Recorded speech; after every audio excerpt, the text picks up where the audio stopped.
I hunted this area with my trusty old bull for the first time the weekend before for elk. Turned out I took my bow for a hike because I didn't spot any elk. But I did run into deer and had a close encounter with a moose. Just ranged him, he is 20 yards. And while my quarry was nowhere to be found, I still had a great experience continuing to add to my hunting knowledge. And I just had fun hanging around the mountains for 3 days.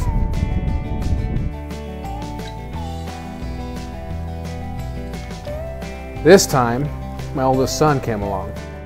We had a pretty hard physical push up to the ridgeline where we are, but it is pretty cool up here. Came up here last weekend, this area, but I'm in a little different spot. We'll see what we can see. If I'm not seeing much, might give up on this area and try another area down the road. We'll see how it goes. For now, it's set up camp and go to bed. I'm exhausted.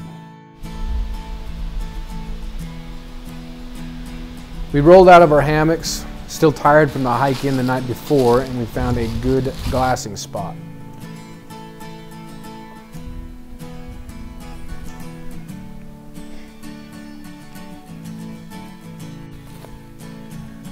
This area was a bit further northwest than where I was last weekend and allowed me to focus our glassing efforts in a different area.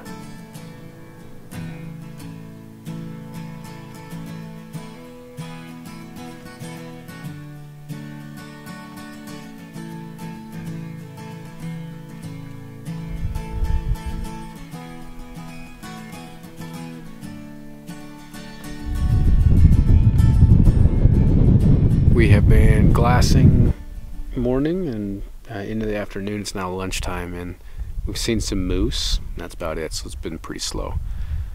Right now we are eating some lunch, but let me show you. One of my favorite things, and it's more for convenience than anything, are these tuna creations.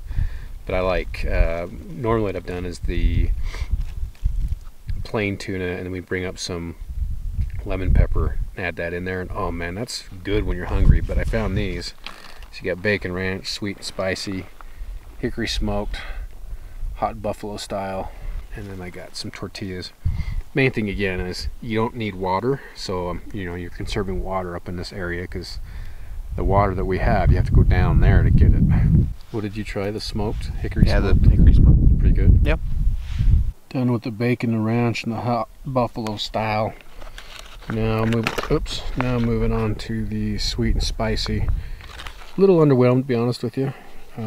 Tortillas, though, they help quite a bit. I think I prefer just the plain with some lemon pepper is the best. Hickory smoked, definitely the best out of the group. We continued our glassing efforts, and at this point, honestly, I was just hoping to see something to keep my son engaged. The beautiful views and fall colors aside, things were pretty slow.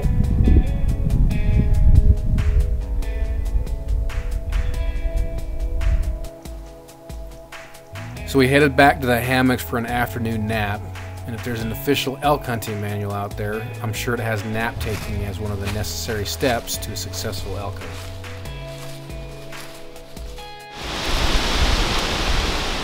The wind kicked up and was just rocking the aspens overhead. But this was nothing compared to the wind that came through later that night. After some knife oogling, we headed back to our glassing spot. Hey, what blade do you have on you? Kershaw XL, or Kershaw Skyline XL. Sweet. I like it. I like it so far. The last one I had was like a cheap Scout Camp one, so. Yeah, that's kind of your first really good one, huh? Yeah. I got a Buck Nobleman when I was like 8. Oh yeah, that's right, the small. Buck Nobleman. That's a good knife. While not seeing what we were after, we finally spotted a bachelor herd of mule deer about 400 yards away. Okay, let's just keep an eye on these guys.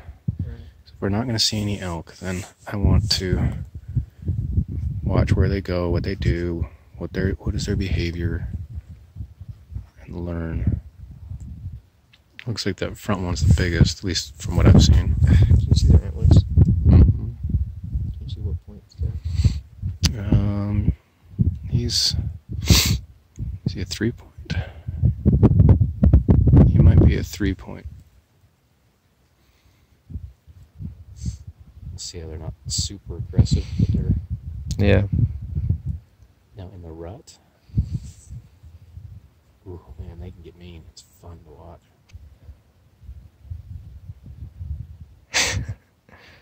It's fun. Yeah. It's like Deer Fight Club.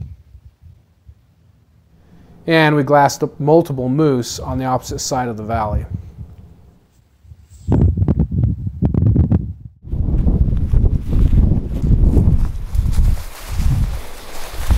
Hopefully there's no chupacabras hanging out in here waiting to get us.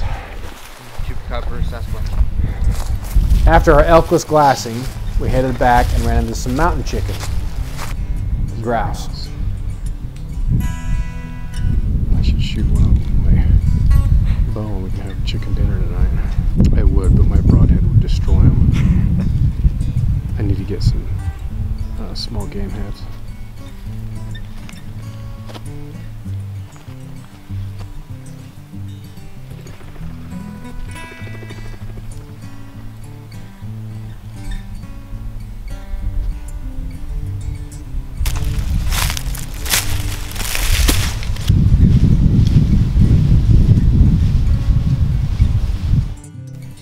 That night's sleep was not a good one for either of us. That wind last night was terrible. It kept me up pretty much all night, and man, those trees, because we didn't have the tarps on the hammocks, so I was watching the trees and they were just swinging, man. I was a bit concerned that one of them might snap. Again, good reason why you check where you're sleeping so you're not sleeping under dead trees. How'd you sleep last night? Meh. Good? I woke up like once every hour, then I got a bloody nose at 3 in the morning, so not great. But we're gonna head out this morning. We're gonna take the scenic route. We're actually going to drop off this other side and do a loop and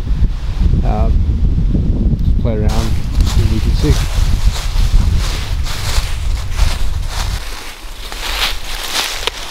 As we're taking a break down this hill, spending last weekend and this weekend and glassing pretty hard and not seeing any elk, I think I'm done with this area.